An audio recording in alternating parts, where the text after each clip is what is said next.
जो आपका पहला नेक्स्ट ये यूनिट है आपका, ये है आपका टाइम डोमेन एनालिसिस।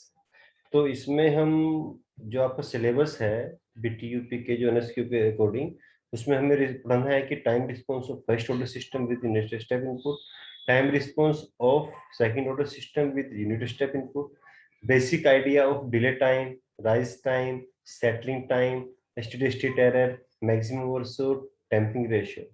देन हम पढ़ेंगे over damped, under damped, critically damped and undamped system and pole zero representation इन्हीं का ही, ठीक है ना, nature of transient response and damping ratio. तो ये सब सिलेबस का पार्ट है। तो जिसमें आप जब हम स्टार्टिंग में देख रहे हैं कि टाइम रिस्पॉन्स से होता क्या है, टाइम रिस्पॉन्स के बारे में थोड़ा जानते हैं। टाइम रिस्पॉन्स एक्चुअली क्या होता है कि in time domain analysis the time is independent variable, ठीक है ना। जब टाइम डोमेन में बात करते हैं कि सिस्टम की, तो वो क्या होता है, उसमें टाइम एक इंडिपेंडेंट वेरिएबल होता है। When a system is given an excitation that there is a response, that is the output. जब किसी भी सिस्टम को कोई एक्साइटेशन मींस कोई इनपुट देते हैं, तो उसका एक आउटपुट आता है, एक रिस्पांस आता है, उसको बोलते हैं आउटपुट, ठीक है ना। तो the response of a system to an applied excitation is called time response, and it is a function of time, it is a function of time, that is c t means. Time to response क्या होगा एक तरह से, कि किसी भी system को input देने पर, कोई भी इनपुट देने पर जो उसका आउटपुट आ रहा है, तो उसका रिस्पांस हो गया, उसका जो सिस्टम का रिस्पांस आ रहा है वो रिस्पांस हो जाता है। Because it is a function of time, then it is called time response, ठीक है ना। मींस टाइम, किस टाइम पे क्या उसका रिस्पांस आ रहा है, टाइम के रिस्पेक्ट में क्या रिस्पांस आ रहा है, that is called time response. अब बेसिकली अब इस एग्जांपल को आप देख लीजिए कि सपोज कोई मोटर है, ठीक है ना। तो ये मोटर है आपकी, और ये आपका सपोज यहाँ पे 1000 आरपीएम पे चल रही है, और यहाँ पे आपसे कमांड दी कि नहीं इसको 1500 आरपीएम पे आना है। तो 1500 आरपीएम पे वो डायरेक्ट नहीं आ जाएगी, वो क्या होगा, थोड़ा सा टाइम लेगा, और थोड़ा सा आगे जाएगी, फिर ऊपर नीचे, फिर ऊपर नीचे, इस तरह से वो यहाँ पे पहुंच जाएगी, ठीक है ना। तो ये इसका क्या हुआ, हमने यहाँ पे कमांड दी, कमांड क्या दिया, एक इनपुट दिया, ठीक है ना। इनपुट क्या, हमने इसमें थोड़ा पावर को, उसका करंट बढ़ा दिया with the help of regulator type, है ना, कुछ भी। तो उससे क्या होगा, 1000 से 1500 आरपीएम पे पहुंचने के लिए उसे जो ये लगा time, that is called transient, ये ट्रांजिएंट है इसका। तो this is called transient response, ठीक है। अभी बात करते हैं इसके बारे में। As from the figure the motor speed gradually pick up from 1000 RPM to 1500 RPM, it overshoots and maximum and again correct itself and finally settle down at the last value। Means क्या कह रहा है कि जैसे ही आपने 1000 से 1500 पे गया, तो ये गया और थोड़ा सा ना आगे पहुंच गया, दैट इज कॉल्ड ओवरशूट। ये मीन्स आप 1500 पे रुकना था, लेकिन ये 1500 पे रुका नहीं, थोड़ा सा स्पीड आगे बढ़ गया, फिर ये क्या करता है, नहीं फिर वापस से सेटल डाउन करने की कोशिश करता है, ठीक है ना। इस तरह से चलता रहता है। Now another example, the response of a lift to an input to move up shown in the figure, ठीक है ना। इसमें क्या, जैसे सपोज आपको फर्स्ट फ्लोर से, ग्राउंड फ्लोर से फर्स्ट फ्लोर पे जाना है, तो क्या ये डायरेक्ट आप यहाँ से पहुंचे और धीरे धीरे धीरे यहाँ पे जस्ट पहुंच गए, एक साथ पहुंच गए, ठीक है ना। तो ये आपने इस समय कमांड दिया कि बस फर्स्ट फ्लोर पे आ जाओ, यहाँ पे लोग आ गए, ठीक है ना, इस तरह से। अभी एक्चुअली होता क्या है कि टाइम रिस्पॉन्स आपको दो टाइप का होता है। तो हम जैसे अभी भी बात कर रहे थे, एक तो होता है ट्रांजिएंट रिस्पॉन्स, एक होता है स्टेडी स्टेट रिस्पॉन्स, एक होता है ट्रांजिएंट रिस्पॉन्स, एक स्टेडी स्टेट रिस्पॉन्स। इसके बारे में डिटेल में बात करते हैं कि ट्रांजिएंट रिस्पॉन्स क्या होता है, स्टेडी स्टेट रिस्पॉन्स क्या होता है। हालांकि इन एग्जांपल से आप समझ सकते हो कि ट्रांजिएंट मींस ये यहां से यहां तक पहुंचने का जो रिस्पॉन्स है ट्रांजिएंट, और यहाँ इसके बाद जो पहुंच रहा है दैट इज स्टेडी स्टेट, ठीक है ना। अब इसको देख लीजिए डेफिनेशन के हिसाब से, that part of time response that goes to zero as time becomes very large is called as transient response, ठीक है ना। तो as the name suggestion, transient response remain only for some time from initial state to final state. Means पहली state से, प्रथम state से final state तक पहुंचने में जो समय लगता है बहुत कम लगता है, ठीक है ना। तो ट्रांजिएंट रिस्पॉन्स होता है वो कम समय के लिए होता है। तो फ्रॉम ट्रांजिएंट रिस्पॉन्स से क्या क्या जान पाते हैं, देख लीजिए। When system begins to respond after input is given, कि सिस्टम आपका जब इनपुट दिया जाता है कि उसके बाद आउटपुट सिस्टम रिस्पॉन्ड करना कब शुरू करता है, ये हमें ट्रांजिएंट रिस्पॉन्स से चलता है पता। How much time it takes to reach the output for the first time, means पहली बार आउटपुट पहुंचने में कितना समय लग रहा है। Whether the output shoots beyond the desired value and how much, कि क्या आउटपुट जो है वो डिजायर्ड मींस जो आउटपुट हमें फिक्स करना था वहां तक पहुंच रहा है या उससे ऊपर तक जा रहा है, अगर जा रहा है तो कितना जा रहा है।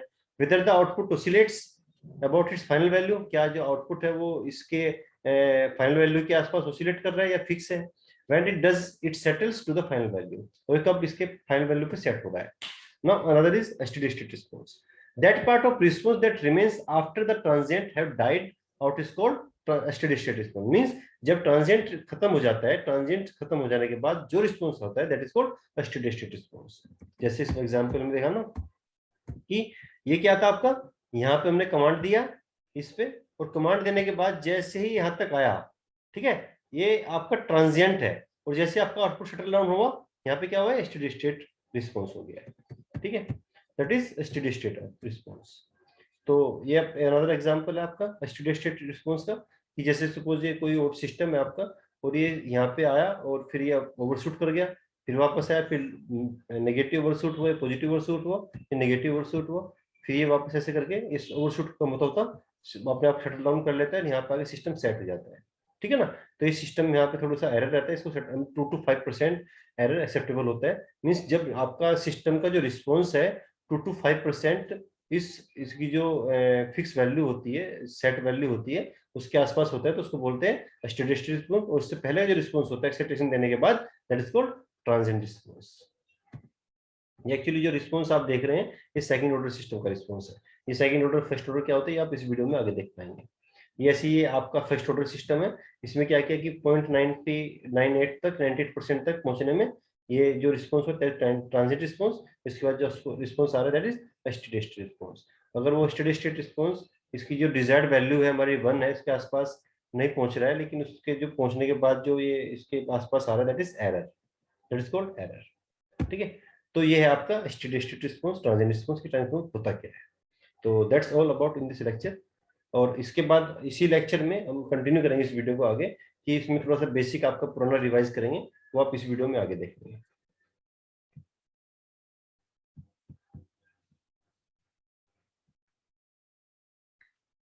तो हमने जब टाइम रिस्पॉन्स पढ़ा था, तो टाइम रिस्पॉन्स में हमने पढ़ा था कि जब किसी सिस्टम को कोई भी एक्साइटेशन देते हैं, एक्साइटेशन मीन्स कोई भी इनपुट देते हैं, तो उसको एक आउटपुट आता है, एक रिस्पॉन्स आता है। तो इस आउटपुट देने के बाद जो आउटपुट आता है दैट इज टाइम रिस्पॉन्स। ठीक है ना, तो टाइम रिस्पॉन्स आपका बेसिकली दो टाइप का होता है, एक आपका होता है ट्रांजिएंट रिस्पॉन्स, और एक होता है आपका स्टेडी स्टेट रिस्पॉन्स। ये आप अच्छे से समझेंगे कि ट्रांजिएंट क्या होता है, कि ट्रांजिएंट वो इनपुट है, वो और रिस्पॉन्स है जो आपका फाइनल आउटपुट तक पहुंचने में जो समय लगता है। ठीक है ना, जो समय लग रहा है, जो मीन्स वो रिस्पॉन्स, क्योंकि इनपुट आपने दिया आउटपुट आएगा दैट इज रिस्पॉन्स, लेकिन वो फाइनल आउट रिस्पॉन्स आने में जो फाइनल आउटपुट तक पहुंचने का जो रिस्पॉन्स है दैट इज ट्रांजिएंट रिस्पॉन्स, थोड़े टाइम के लिए होता है। अगेन जो बाद में होता है स्टेडी स्टेट रिस्पॉन्स, ये हम जान चुके हैं। अब जो एक्साइटेशन जिसकी हम बात कर रहे हैं इनपुट की, तो वो भी इनपुट जो दे रहे हैं वो किस टाइप का दे रहे हैं, कैसे दे रहे हैं, कि वो क्या, वो जो इनपुट देते हैं हम, तो वो इनपुट हम सिग्नल की फॉर्म में देते हैं। ठीक है ना, तो उसको बोलते हैं हम सिग्नल। तो वो उसको तरह से जो लेबोरेटरीज में हम किसी भी सिस्टम के बारे में स्टडी करते हैं डीपली, तो उसको बोलते हैं कि इस सिग्नल पे हमने एक टेस्ट सिग्नल दिया है। तो जो टेस्ट सिग्नल होता है वो आपने जो बेसिक सिग्नल पढ़े थे ये वही होते हैं। ठीक है ना, जो आपने पढ़ा था कि यहाँ पे एक यूनिट स्टेप होता है, एक इम्पल्स होता है, एक रैंप होता है, तो वो जो इनपुट्स होते हैं वो स्टैंडर्ड सिग्नल है, स्टैंडर्ड सिग्नल है, उनको बोलते हैं स्टैंडर्ड टेस्ट सिग्नल। ठीक है ना, तो it is very interesting fact to note that most control system don't know what their inputs are going to be। Means ये नहीं पता होता कि इसका इनपुट क्या है किसी भी सिस्टम को। thus the system design cannot be done from the input point of view as we are unable to know in advance the type of input। Means किसी भी सिस्टम में क्या इनपुट देने वाले हैं ये उसके हिसाब से हम सिस्टम को डिजाइन नहीं करते। ठीक है ना, तो एग्जाम्पल के हिसाब से लीजिए, एग्जाम्पल के साथ ज्यादा अच्छे समझिए कि when a radar tracks an enemy planes the nature of the enemy planes variation is random. Means अब जैसे ही कोई भी मान लिया आप एक तरह से आप किसी जो आपका कोई भाई बॉर्डर्स होते हैं ना, बॉर्डर्स में क्या करते हैं आप रेडार लगे होते हैं, रेडार क्या करता है एक सिग्नल भेजता है और वो फिर वो किसी भी ऑब्जेक्ट से टकरा कर वापस आ जाता है। तो उससे लगता है कि पता कि हाँ कोई इस रेंज में किसी डिस्टेंस में कोई ऑब्जेक्ट है और किस टाइप का ऑब्जेक्ट है, ये चलता है पता। ऑब्जेक्ट वो कुछ भी हो सकता है, ठीक है ना। तो रेडार से हमें कैसा सिग्नल भेजना है, तो ये एनिमी का प्लेन्स, जो भी एनिमी जो भी जिसका भी वो उसकी नेचर से नहीं चलता पता, ठीक है ना। मीन्स वो जो एनिमी के प्लेन्स होता है उसका वेरिएशन रैंडम हो सकता है, रैंडम मीन्स किसी भी टाइप का हो सकता है। तो इस तरह से हम उसको डिजाइन नहीं कर सकते कि हमें इसी टाइप का इनपुट देना है। इनपुट मीन्स हम क्या करते हैं कि किसी भी सिस्टम को ऐसे डिजाइन करते हैं कि वो हर तरह के इनपुट पर काम कर जाए, ये है कहने का मतलब। Now another example is the terrain curve on the road etcetera random for drives in an automobile system. ठीक है, ऑटोमोबाइल जो कार्स वगैरह होती हैं, तो ये नहीं है कि वो टेरेन मीन्स जो उबड़ खाबड़ होता है, कर्व मीन्स कर्व रोड पे रहेगा, वो किस टाइप की रोड है ये डिपेंड नहीं करता है, ठीक है ना। ये आप जब कार डिजाइन करते हो, जो कार बनाते हो, तो कार को ये नहीं कहते कि भाई तुम्हें सिर्फ प्लेन पे ही चलना है या कर्व पे ही चलना है। आप उसको उस तरह से डिजाइन करते हो, उस तरह से बनाते हो कि वो किसी भी रोड पे चल जाए, ठीक है ना। The loading on sharing machine when and which load will be applied and thrown off, ठीक है ना। मींस कोई भी शेयरिंग मशीन है उस पर किस तरह का लोड दिया जाना है, तो ये भी पहले से नहीं पता होता है, ठीक है ना। तो एक तरह से हम कह सकते हैं कि जो सिस्टम होता है हमारा कोई भी, तो उसको ये नहीं पता होता है कि उसको किस तरह का इनपुट देना है। तो मींस उसको हम इस तरह से डिजाइन करते हैं वो हर तरह के इनपुट पर काम कर जाए। तो बेसिकली जो स्टेट टेस्ट सिग्नल होते हैं कई टाइप के होते हैं। नंबर एक, स्टेप इनपुट, ये भी आपका स्टेट टेस्ट सिग्नल है। मैं आपको रिवाइज करा रहा हूँ, क्लास रिवाइज की क्लास एक तरह से। तो होता क्या है कि जैसे कि स्टेप इनपुट मींस एक ऐसा इनपुट जो अब से पहले 0 था लेकिन अब के बाद वो कांस्टेंट हो गया और उसकी वैल्यू 1 है।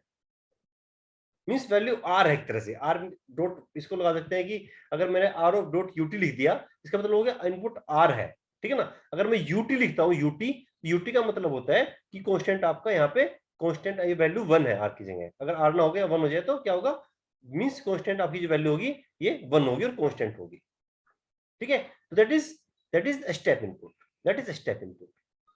तो स्टेप इनपुट क्या हुआ, अब से पहले कुछ नहीं था, जो है अभी है, ठीक है। एग्जाम्पल, जैसे आपने एग्जाम्पल में इसका देता हूं कि एक अगर आप ऐसे मान के चलें प्रैक्टिकल, अगर मैं फैन की बात कर रहा था, ठीक है ना, तो फैन को मैंने कहा कि ऑन होना है, तो मान के चलो जैसे आपने बटन दबाया तुरंत वो स्पीड उससे पकड़ ली, तो अब से तो पहले वो फैन बंद था, ठीक है ना। जैसे मैंने अभी स्विच ऑन किया मींस अभी उसको इनपुट दिया और आउटपुट आपका ये आ गया, कांस्टेंट आउटपुट आ रहा है। तो दैट इज एन, मतलब एक बनाया हुआ एग्जांपल है मेरा कि इस तरह से क्या कोई कांस्टेंट आउटपुट आ गया एक तरह से। तो एक तरह से क्या, इससे पहले कोई इनपुट नहीं था तो सिस्टम में आउटपुट भी नहीं था, तो that is unit step input, ठीक है ना। स्टेप इनपुट एक तरह से ये ऐसा इनपुट होता है कि जो आपका स्टेप इनपुट एक ऐसा इनपुट होता है जो अब से पहले 0 था और अब के बाद आपका 0 के बाद क्या हुआ, एक कांस्टेंट आउटपुट दे रहा है, ठीक है ना। और इसका जो लैप्लास होता है वो क्या होता है, आर अपॉन एस। मैं इसको मैथमेटिकल ऐसे प्रेजेंट करते हैं, ये पढ़ा चुका हूं मैं, दोबारा पढ़ा रहा हूं इसलिए बता रहा हूं कि R of T equal to R dot U T when T is greater than 0 और equal to 0 when T is less than 0। Means जैसे T is greater than 0 then value is R और less than 0 is value is 0 and the Laplace of that is are upon S, that is step input. और जब ये आप are है जो, means ये जो आर है ये भी 1 हो जाए, जब ये आर है ये 1 हो जाए मींस आर की जगह 1 हो जाएगा, तो that is called unit step input. Means जैसे आर की वैल्यू 1 हुई तो इसको बोलेंगे हम यूनिट स्टेप इनपुट, अदरवाइज क्या था है स्टेप इनपुट। स्टेप इनपुट के मतलब क्या होता है, स्टेप्स मींस यहां से गया 0, फिर अचानक से ये कांस्टेंट आउटपुट आना शुरू हो गया, एक स्टेप बन गई, सीडी बन गई है, सीडी घरों में चढ़ने वाली सीडी होती है ना, इसको स्टेप बोलते हैं, तो वो वाला स्टेप हो गया है, ठीक है ना। यहाँ पे जो means r of t is equal to 1 dot u t when means equal to 1 when T is greater than 0 और equal to 0 when T is less than 0। Means graphical presentation देख लीजिए, टी इज ग्रेटर मींस जो output है is constant when T is equal to 0 greater than equal to 0, और जब इससे पहले क्या है आउटपुट आपका 0 है, that is unit step input and the Laplace of that is 1 upon s। Means जहां r था वहां पे जो r है वहां पे क्या हो जाएगा, 1 हो जाएगा, that is 1 upon s, that is unit step input. Now ramp input, ramp के बारे में हमने पढ़ा था कि रैंप क्या होता है, एक रैंप बन जाता है। मींस यहाँ पे क्या होता है कि ये रैंप है, इसका जो स्लोप है वो अगर आर है, अब स्लोप क्या होता है, स्लोप क्या होता है भाई, जैसे कि स्लोप कैसे बताएंगे कि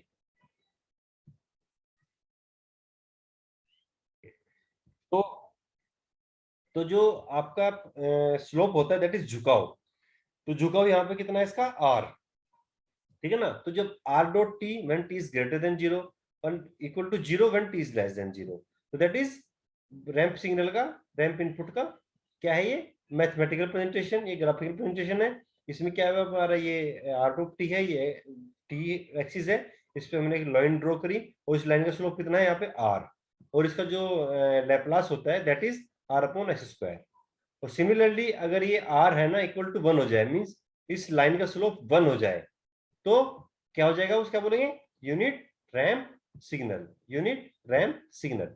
यूनिट रैंप सिग्नल में क्या होगा, r of T equal to 1 dot t when T is greater than 0 and equal to 0 when T is less than 0 and the value of that slope is 1 and the Laplace transform of unit ramp signal will be 1 upon s square. ये आपको याद रखना है, ठीक है ना। Now another is parabolic, जो आपको पहले पढ़ाया नहीं गया था।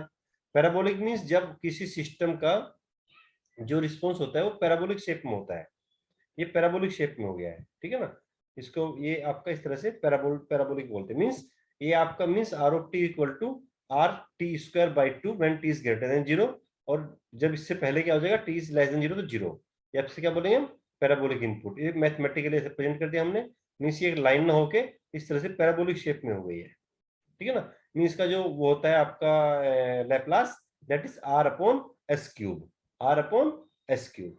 और जब ये आपका आर अगेन 1 हो जाएगा तो उसको क्या बोलेंगे हम, यूनिट पैराबोलिक इनपुट, ठीक है ना। Now another one is impulse. Impulse क्या होता है कि ये एक अलग टाइप का सिस्टम है, थोड़ा सा हटके। इसमें क्या होता है कि ये अचानक से means at t equal to 0 infinite इसकी वैल्यू हो जाती है, ठीक है ना। और ये वैल्यू अगर 1 है मींस ये जो लाइन है means at t equal to 0, जो ये इसका आउटपुट है सिस्टम का इनफाइनाइट पहुंच जाता है, ठीक है ना। और जो इसका एरिया होता है, ये वाला area that is equal to 1, means इसका मैथमेटिकल प्रेजेंट क्या करेंगे हम, r of T equal to delta of t, delta of t means impulse, इसका मतलब होता है impulse equal to 1 when T is greater than 0 and 0 is t is less than 0। और जो इसका लैप्लास होता है वो इक्वल टू 1 होता है, means Laplace of delta of t is equal to 1। तो इसको डेल्टा से प्रेजेंट करते हैं इंपल्स इनपुट को, ठीक है। तो ये था हमारा स्टेट ट्रेस सिग्नल। अब थोड़ा सा इसके बारे में फटाफट बात कर लेते हैं, पोल जीरो के बारे में। ये आपका ट्रांसफर फंक्शन है, suppose g s upon equal to c s upon r s, जो आज फिर से रिवाइज करा रहा हूँ हल्का सा। तो सपोज ये आपका ऊपर वाला सिस्टम जो है ये भी, ये इसके नंबर ऑफ पोल्स कितने हैं, नंबर ऑफ जीरोस कितने हैं, एम है, और number of poles is n है। तो इस तरह से इसका ये स्टैंडर्ड प्रेजेंटेशन है, ठीक है ना, किसी भी ट्रांसफर फंक्शन का। उसके पोल्स क्या होते हैं कि उसका जो डिनोमिनेटर होता है इक्वल टू 0 पुट करने पे जो इसकी वैल्यू आती है दैट इज पोल्स, और उसके अगर जो जीरोस होती है क्या होती है, जो अंश होता है उसको 0 पुट करने पे उसकी जो वैल्यू आती है दैट इज जीरोस। तो ये एग्जांपल है आपका, इसमें एग्जांपल में आप देख लीजिए कि ये कोई एग्जांपल है, कोई ट्रांसफर फंक्शन है सिस्टम का। तो s equal S plus 2 into S plus 4 upon s into S plus 3 into S plus 4। तो इस सिस्टम की जो पोल्स होंगे वो क्या होंगे, s equal to 0, s plus 3 equal to 0, s plus 4 equal to 0। Means इन जीरो पुट करने पे s की वैल्यू क्या आई, जब s इक्वल टू 0 आ गया, s plus 3 equal to 0 means s equal to minus 3, s plus 4 0 equal to s minus 4 means 0 minus 3 minus 4 are the poles of that transfer function. अब इसका pole zero presentation है, ये poles का क्या है presentation है एस प्लेन में। मैंने आपको बताया था पहले कि जो पोल्स होते हैं वो क्रॉस से प्रेजेंट करते हैं। पहला पोल्स क्या, इसका 0 है, तो 0 को हमने क्रॉस कर दिया, इसका मींस मूल बिंदु, और माइनस 3 मींस यहाँ पे, माइनस 4 मींस यहाँ पे, इसका पोल जीरो प्रेजेंटेशन हो गया। ऐसी जीरोस है इस सिस्टम के, आप जीरो निकालेंगे तो जीरो क्या हो जाएगा, -2 -4। इसी तरह से इसका प्रेजेंटेशन हो गया है, ठीक है ना। अब पोल जीरो प्लॉट दोनों को एक साथ प्लॉट कर दीजिए, ठीक है ना। तो ये हो गया आपका पोल जीरो प्लॉट, ये आप पढ़ चुके हो पहले ही, ठीक है। अब कैरेक्टरिस्टिक इक्वेशन क्या होती है कि जो किसी भी ट्रांसफर फंक्शन का जो डिनोमिनेटर होता है हर होता है तो जीरो पुट कर देते हैं, that is called characteristic equations. तो ये आपका एग्जांपल है, आप इस एग्जांपल का स्क्रीनशॉट ले लीजिए फटाफट। और मैं चाहता हूं कि आप इसके पोल्स, जीरोस, कैरेक्टरिस्टिक इक्वेशन और पोल जीरो प्लॉट कर खींच के बना के अभी के अभी ग्रुप में डालेंगे सबके साथ, ठीक है ना। ये क्वेश्चन आप ले लीजिए फटाफट स्क्रीनशॉट इसका, और इस क्वेश्चन के आप पोल, जीरोस, पोल जीरो प्लॉट और इसके कैरेक्टरिस्टिक इक्वेशन निकाल के सबके सब अभी ग्रुप में डालेंगे।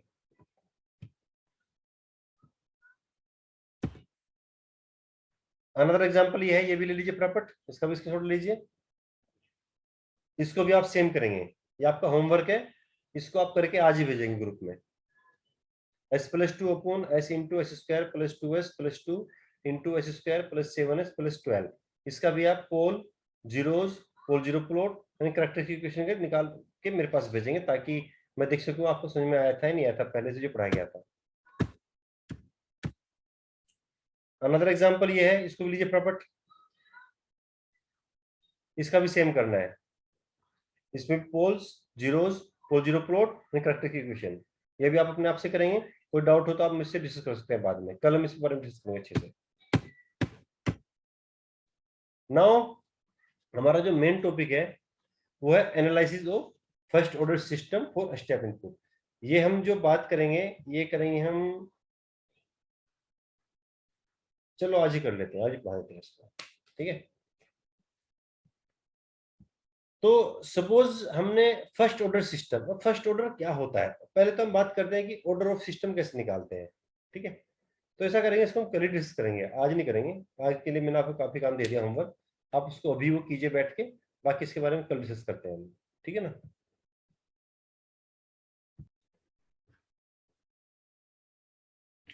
ऑर्डर ऑफ ए सिस्टम, तो हमें किसी भी सिस्टम के एनालिसिस करने से पहले ये पता करना होता है कि वो सिस्टम किस ऑर्डर का है, ठीक है ना। तो सिस्टम का ऑर्डर पता करने का मतलब क्या तरीका क्या होता है कि आप उसका ट्रांसफर फंक्शन पहले पता कीजिए, ट्रांसफर फंक्शन होता क्या है। ट्रांसफर फंक्शन आप पढ़ चुके हो, उसका कैसे निकालना, आउटपुट अपॉन इनपुट, उसका मैथमेटिकल फॉर्म निकाल लीजिए। तो उसके ट्रांसफर फंक्शन के को देख के हम बता सकते हैं कि सिस्टम में किस ऑर्डर का है, ठीक है ना। तो हम देखते हैं पहले कि आपका ये ऑर्डर होता क्या है, ठीक है ना। इसकी डेफिनेशन देखते हैं। Order of a system is defined by the number of independent energy storage element in the system.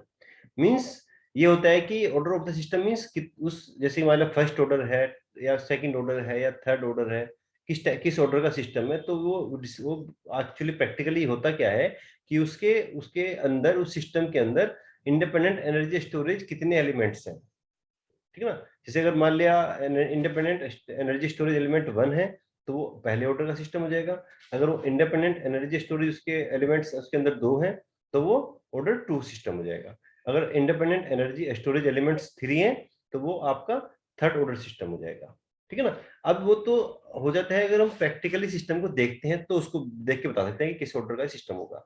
But होता क्या है कि हमको तो जब हम मैथमेटिकली इसको सिस्टम को एनालाइज कर रहे हैं तो हमको तो उसका एक ट्रांसफर फंक्शन है, ब्लॉक डायग्राम देखने को मिलता है।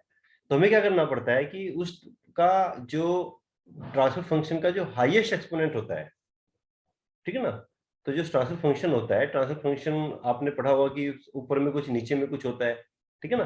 तो उस ट्रांसफर फंक्शन का जो हाईएस्ट एक्सपोनेंट होता है दैट इज, सपोज करो कि ऊपर वाला s प्लस 1 है और नीचे है आपका s plus 1 upon S square plus 2 plus 2s, ऐसे करके आ गया सिस्टम। तो ऊपर में s की पावर कितनी है 1, नीचे में मैक्सिमम s की पावर कितनी है 2। तो ये सिस्टम का ऑर्डर कितना हुआ 2, मींस हाईएस्ट एक्सपोनेंट। जो सिस्टम का जो हाईएस्ट एक्सपोनेंट है वही उस सिस्टम का ऑर्डर हो जाएगा, ठीक है ना। अब इसको पता कैसे करते हैं, तो उसको पता करने के लिए पहले हमें क्या करना है कि वो जो सिस्टम है उस सिस्टम का जो ट्रांसफर फंक्शन है वो एक प्रॉपर सिस्टम होना चाहिए। और वो सिस्टम प्रॉपर सिस्टम कब होगा, उसके लिए क्या करना है कि आपको जो आपका न्यूमरेटर है, अंश है, वो हमेशा हर की घात से ज्यादा कम होना चाहिए। मींस अंश की घात हर की घात से कम हो। अंश की जो अधिकतम घात है वो हर की अधिकतम घात से कम हो। अगर वो ऐसा है तो सिस्टम आपका प्रॉपर है। अगर सिस्टम प्रॉपर है तो जो हर है, अब हमारी ओबीसी बात है, अंश जब हमारे अंश की घात कम हो गई तो हम हर पे फोकस करेंगे। तो हर की जो अधिकतम घात होगी, एस की जो घात होगी, वही सिस्टम का ऑर्डर हो जाएगा। एग्जांपल देख लीजिए आप लोग, अभी समझ में नहीं आएगा एग्जांपल देखिए। जैसे कि ये है आपका, ये सिस्टम आपका वन, इस सिस्टम का जो ट्रांसफर फंक्शन है ये दिया हुआ है 1 plus S upon 1 plus S square. अब ये प्रॉपर फंक्शन है प्रॉपर सिस्टम है, क्योंकि जो इसका अंश है ये कितना है 1 प्लस एस। यहाँ पे एस की अधिकतम घात कितनी है 1, जब एस लिखा है तो इसका मतलब इसकी अधिकतम घात कितनी हुई 1। तो और नीचे जो हर है, इस यहाँ पे एस की घात ये तो 1 है यहाँ पे, और यहाँ पे 2 है, तो अधिकतम घात कितनी हुई 2। तो यहाँ पे 2 है अधिकतम घात, यहाँ 1 है। तो ये क्या हुआ, एक प्रॉपर सिस्टम हो गया है, क्योंकि इसकी अंश वाले पार्ट की जो घात है वो हर वाले पार्ट की घात अधिकतम घात से कम है। अब बात करते हैं ऑर्डर ऑफ द सिस्टम कैसे चलेगा पता। अब देखो यहाँ पे जो अधिकतम घात कितनी है 2, तो इस सिस्टम का ऑर्डर कितना हुआ 2, तो ये सेकंड ऑर्डर सिस्टम हो गया है। तो इस तरह से हमें चलता है पता कि हमारा जो सिस्टम है किस ऑर्डर का है, तो that is order of the system. तो ये बेसिक जानकारी है आपकी कि ऑर्डर ऑफ द सिस्टम होता क्या है। अब सिलेबस के पॉइंट पे आते हैं कि जो आपका सिलेबस का जो फर्स्ट पॉइंट है वो है first order analysis of first order system for step input. Means first order system को हमें एनालाइज करना है with step input. Step input means एक बेसिक सिग्नल है, एक एक्सटेंड सिग्नल है, उस इनपुट को इस फर्स्ट ऑर्डर टाइप के जो पहले टाइप का जो सिस्टम होता है फर्स्ट ऑर्डर सिस्टम, उसमें देने पर उस सिस्टम का रिस्पॉन्स क्या होता है, ये हमें एनालाइज करना है।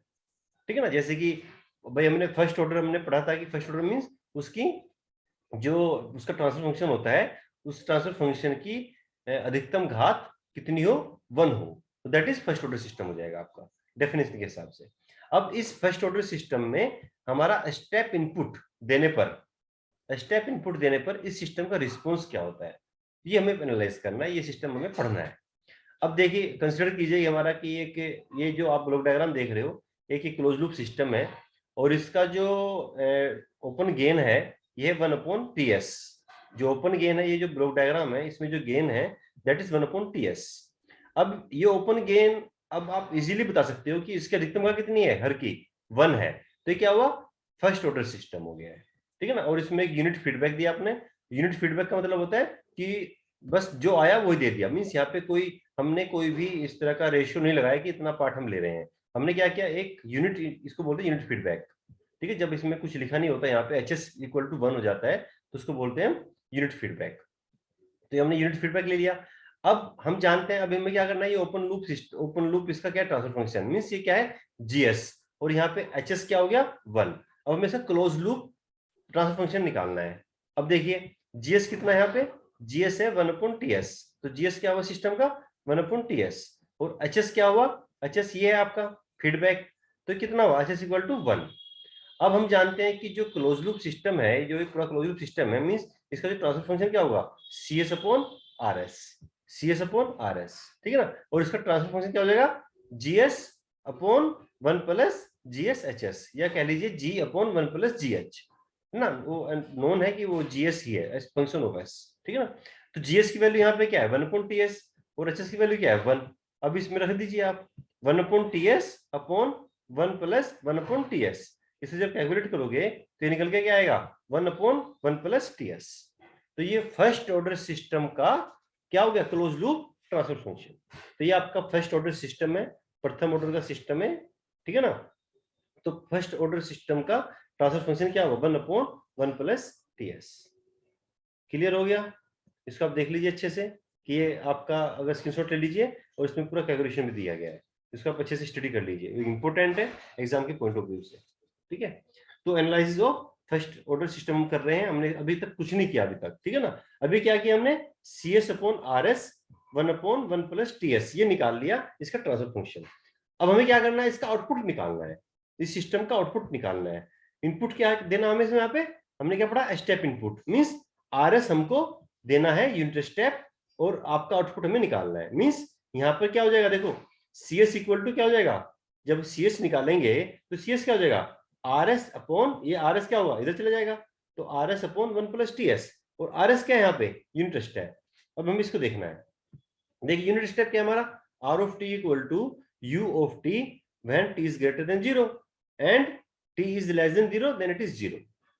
अब इसका लैप्लास निकालना, क्यों निकालना लैप्लास, क्योंकि हमें RS की जरूरत है, RT की जरूरत नहीं है हमको, RS की जरूरत है।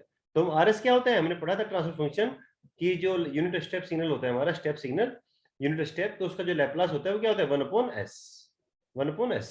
अब देखो हमें इसके सिस्टम के एनालिसिस करनी है, तो मींस इसका आउटपुट निकालना है। तो CS/RS = 1/1 + TS, ये हो गया आपका। अब ये क्या होगा CS क्या हो जाएगा RS यहाँ चला जाएगा, RS 1 × RS/1 + TS। अब RS क्या हो जाएगा यहाँ पे RS is 1/s, RS is 1/s, यहाँ रख दीजिए आप CS = 1/1 + TS × 1/RS। अब हमें क्या करना है, पार्शियल फ्रैक्शन करना है इसका। ठीक है ना। पार्शियल फ्रैक्शन पढ़ा है आप लोगों ने, पहले मैथ में पढ़ा होगा, ठीक है ना। तो उसका जब पार्शियल फ्रैक्शन करेंगे तो ये क्या हो जाएगा, 1/1 plus t s into 1/s equal to suppose a/s plus b/s plus 1/t। तो पार्शियल फ्रैक्शन कर दिया इसका। अब इस समीकरण को इस समीकरण से इक्विवेलेंट जब करेंगे और इसकी जो कंपैरिजन करेंगे तो a इक्वल टू क्या आ जाएगा 1 और b इक्वल टू आ जाएगा -1, ठीक है ना। अगर आपको ये समझ में नहीं आ रहा है तो भी कोई दिक्कत नहीं है, आज जस्ट इसका आउटपुट याद रख लेना, क्योंकि आपके एग्जाम जो सिलेबस में है उसमें लिखा हुआ है कि ये सब चाहिए नहीं इनको, पर आप लोगों को पता होना चाहिए कैसे कैसे निकल के आया है। तो cs equal to 1/s minus 1/1 plus s plus 1/t। अब यहाँ पे क्या रखा हमने, a का मान 1 आ गया, b का मान -1 आ गया, तो a इस समीकरण में cs equal to 1/s, b का मान यहाँ रख दिया -1 हमने, तो जगह -1/s प्लस 1/t ये रख दिया हमने, तो हमारी समीकरण बन गई। अब हम क्या करेंगे इसका, हमें क्या चाहिए होता है, हमने तो भाई टाइम रिस्पॉन्स की बात कर रहे थे, हम तो अभी टाइम डोमेन में बात करें बार बार, तो क्या करेंगे इसको वापस इसका लैप्लास ले लेंगे, इनवर्स लैप्लास। तो इनवर्स लैप्लास क्या आएगा इसका, जब इस पूरे का इनवर्स लेंगे तो 1/s क्या होता है, 1/s नथिंग, इट इज 1 का होता है, आपने लैप्लास पढ़ा होगा। और ये क्या हो जाएगा e to the power -1/t, ये भी पढ़ा होगा आपने, इसका जब इसका इनवर्स लैप्लास लेंगे तो e to the power -1/t, तो क्या हुआ c of t equal to 1 minus e to the power -1/t into t, ठीक है ना।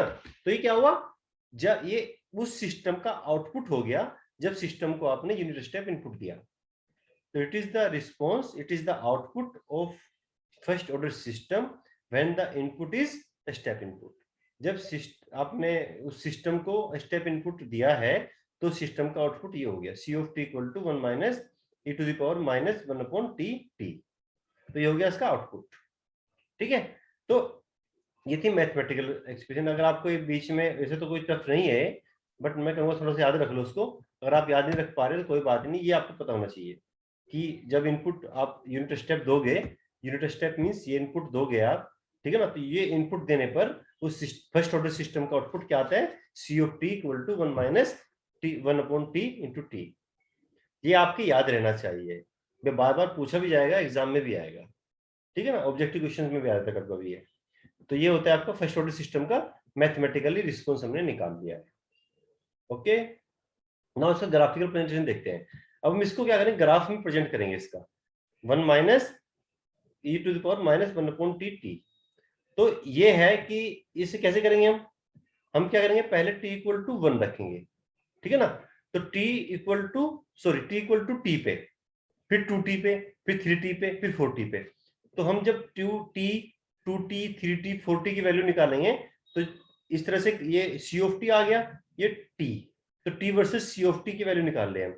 तो जो पहला t जब रखा हमने तो उसकी वैल्यू आई, ये कैलकुलेटर से आप कैलकुलेट कर सकते हो, वैसे तो होगा नहीं है। ये e क्या होता है, ये होता है log e, पढ़ा ना आपने log e, तो एंटी लॉग होता है उसका ये, ठीक है ना। तो आप अपने कैलकुलेटर में अगर कैलकुलेट करके देखोगे तो ये वैल्यू क्या आएगी, जब t इक्वल टू t रखा हमने तो क्या रखा है 0.692, और जब t इक्वल टू 2t रखा तो वैल्यू आया 0.86, जब t इक्वल टू 3t रखा तो वैल्यू आएगी 0.95, जब t इक्वल टू 4t रखा तो वैल्यू आएगी 0.982, और जब t इक्वल टू 5t रखा तो वैल्यू आएगी 0.993, और जब t इक्वल टू इनफाइनाइट रखा तो वैल्यू आ गई 1, वैल्यू क्या आ गई 1। अब ये आपको याद भी रखनी है टेबल, ठीक है ना। और इस तरह से इसका क्या है, ये ग्राफिकल प्रेजेंटेशन है फर्स्ट ऑर्डर सिस्टम का रिस्पॉन्स, ठीक है ना। अब आप एक चीज देखो कि यूनिट स्टेप इनपुट क्या होता है, जब आपका कांस्टेंट आपका इनपुट बनाता रहे, ठीक है ना। लेकिन यहाँ पे हमने क्या किया, देखो ये हमने कल पढ़ा था कि यहाँ से यहाँ तक आने पे क्या हुआ, ये आपका सिस्टम सेटल हो रहा है, यहाँ के सेटल हो गया, यहाँ का आउटपुट फिक्स हो गया है। तो ये जो रिस्पॉन्स है ये वाला, ये क्या हुआ, ट्रांजिएंट रिस्पॉन्स। इसके बाद रिस्पॉन्स क्या देगा, स्टेडी स्टेट रिस्पॉन्स। और ये आपको ग्राफिकली इस तरह से प्रेजेंट करना है, ठीक है। तो t इक्वल टू टी पे इसकी वैल्यू इतनी, ये इसका ग्राफिकली प्रेजेंटेशन हो गया। इसको आपको ऐसे ही बनाना भी है और ऐसे लिखना भी है। इसका आप स्क्रीनशॉट ले लीजिए इस डायग्राम का, ये जो ग्राफिकल प्रेजेंटेशन है इस तरह से, ठीक है ना। यहाँ पे 0.63, यहाँ पे आप वैल्यू भी लिख देंगे 0.86, 0.95, 0.982, 0.993। अगर आपको 5 नहीं याद रह रहे, कम से कम पहले 3 तो याद रख लीजिए आप, ये 0.632, 0.86, 0.95 और लास्ट में 1। ये तो कोई दिक्कत नहीं है, मींस इनफाइनाइट पे 1 हो जाएगा। तो ये आपको याद रखना है। अगर याद नहीं रख पा रहे तो आप इससे कैलकुलेट भी कर सकते हैं विद द हेल्प ऑफ क्या, कैलकुलेटर, ठीक है ना।